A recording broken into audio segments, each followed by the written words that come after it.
What is going on, people? My name is Frank and welcome back to AFTV Young Gunz. And today we are live once again, and I don't know why, but my watch is currently like that. I don't know if I put it on like that, but it's back to normal now. But yes, we are live, and I'm going to be honest with you guys, I didn't actually intend to go live.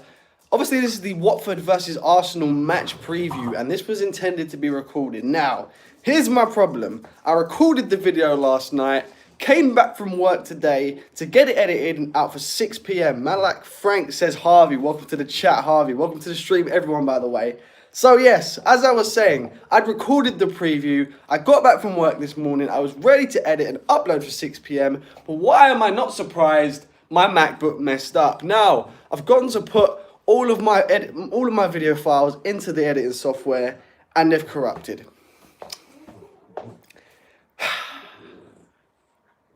I've got to keep it PG, so I'm not going to say nothing else on that. But yes, I am going to still be giving you guys your preview. And yes, we are live with my dogs. If you can hear anything in the background, it's my dogs. They're just very loud dogs. But everyone's saying Arsenal win. I'm going to get onto what you guys are saying in just a minute. But yes, 16:30, 4:30 p.m. kickoff tomorrow at Vicarage Road as Watford take on Arsenal. Now, I'm going to try and not get my hopes up for this one, because I'm not going to go out here and, like most Arsenal fans are saying, oh, we're going to win, we're going to win, we're going to batter them. If Tottenham can beat us, there's absolutely no chance that Watford could beat us. I've heard people say that. I am not getting my hopes up against a team like Watford, purely because I've been let down before. It's as simple as that. I've been let down before when it comes to games against Watford. Since they've been promoted, no matter how many times we've gone down to Watford, they've always given us a serious challenge. I mean, you've only got to look back to last season when we played them at their stadium. Yes, we got the win, but if you ask me, we was very lucky with our goal. Ben Foster practically gifted that to Aubameyang, and they went down to 10 men. So it was our game to lose, if anything. They've got a new manager, and he has approved a point.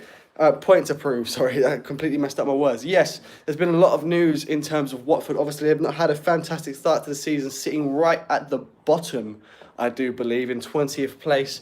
And they, of course, sacked their manager. What was his name? Javi Gracia, I think his name was. Adios, Javi, or Gracia, or whatever it is. That wasn't a real hashtag. I just wanted to say something in Spanish, basically. But yeah, I was a bit shocked by this, because yes, they haven't done fantastic, but it's very early on in the season. I mean, I spoke to Troy Deeney at an NFL event. We didn't actually speak about the manager, but he wasn't too happy about the results that had gone in, and obviously spoke about the Arsenal game. None of this footage went out, but he did. It happened, guys. Don't worry. But it didn't seem like there was anything wrong, really. It was just sort of like, oh, this has happened. We'll bounce back. But yeah, they sacked their manager. And again, I'm really surprised by this, because this is very similar to what happened to Crystal Palace last season. Or was it the season before? With Frank? It was last season when they had Frank de Boer for 4 games and sacked him. And it's exactly the same here. I think it's, 4 games in, and they've sacked their manager. And who have they appointed? A return of an ex-manager in Quique Sanchez Flores. Now, he was a very good Watford manager, so there's no doubt that he'll probably do well for them again. Hopefully he can take them out of this trouble, because Watford, for me, are a decent mid-table team, and they should be able to stay there. It's as simple as that. But that's all the news on Watford. On to Arsenal now, and it's just a case of injuries for us now. It's not even just a case of injuries, to be fair. Obviously, all of this news has come out about the players not understanding Unai Emery's tactics. And to be honest, I'm a bit confused with the whole situation. So I'm not really going to comment on that, because I physically don't know what to say, because it's just so confusing. But in terms of team news, we've got a lot of injuries. Unai Emery, of course, came out and confirmed that there's still at least another week until we can see Hector Bellerin and Kieran Tierney. I think he said this at a press conference. And as well as that, more injury news.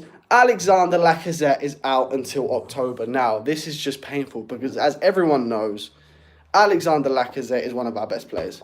It's as simple as that. And when he's not there, you can see that he's not here. It's very simple. So obviously Alexander Lacazette is going to be a big miss for the club and the team. But the club and the team? This is why I don't like doing these things live. As simple as that. But yeah, Alexander Lacazette is going to be a massive miss. But I do hope that this injury means we will be giving Reece Nelson, I was going to say something there, Reece Nelson a chance at first team football. Now, the way I'd go about this, I'll get onto it in my starting 11 prediction. But I just think it makes sense. Give it to Reece. I mean, Just give it to Reece. Just give it to Reece, Unai. I don't need to explain any more than that. He just deserves it. It's as simple as that. But yeah, that's all for team news. I am gonna go into my starting 11 prediction now. We're gonna go with a 4-3-3. Very simple as that. In goal, Bernd Leno. Number 1 goalkeeper. Simple as. Right back, of course, we have to go with Ainsley Maitland-Niles because Hector Bellerin is injured, and we've got no other first team left back, so it's just gonna be painful.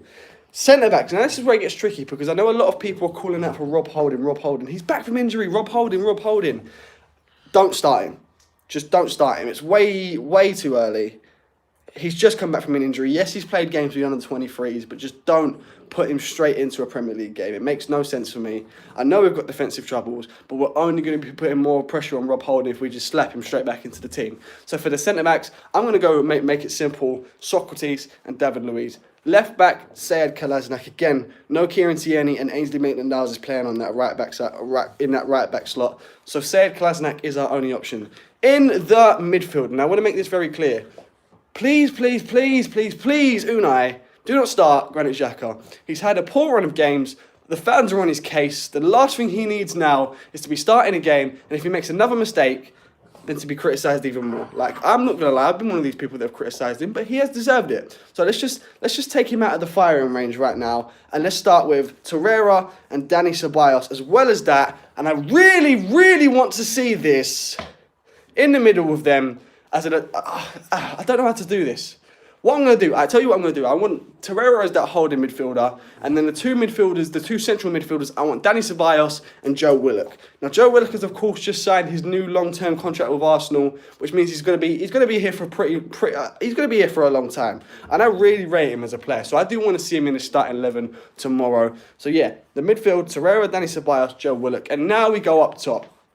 It's very simple for me. Right wing, we have, of course, Nicolas Pepe, our record signing. I know he had a bit of news in terms of an injury, but I think he's back. I've seen him in training, so he should be fine to start. Left wing, Reece Nelson. Just give it to him. We've got no Lacazette. Normally, Aubameyang would go out there, but because no Lacazette, Aubameyang has to go up top. So, I mean, there's no one else, really. There's no more Iwobi. I mean, you could put Emil Smith-Rowe in there, but no. Just put Reece Nelson. Please. So that is my starting 11. And with that team, I am predicting that we can win this game 2-1. I'm not going over the top. I just think that we will just get it done. And we're going to... It's really hard because, again, we struggle at Watford sometimes. So I think I'm being fairly realistic with this result. Arsenal 2, Watford 1. Anyway, guys, that is my prediction. Let's try and get some predictions going in the chat. Let's see what you guys are saying while I'm doing my outro. Try and slow it down just a little bit so I can see what you guys are saying. What do you think? What do you think the score is going to be in the chat right now? Go. Anyway, guys, that is the end of this video. This live video. And I'm very sorry that it is live because I usually like to structure these videos a lot more, the previews. So there's a lot more information for you guys. C plays...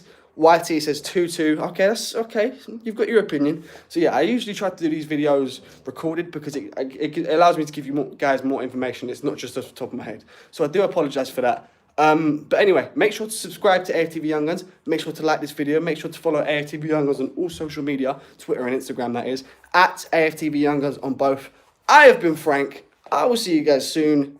Peace.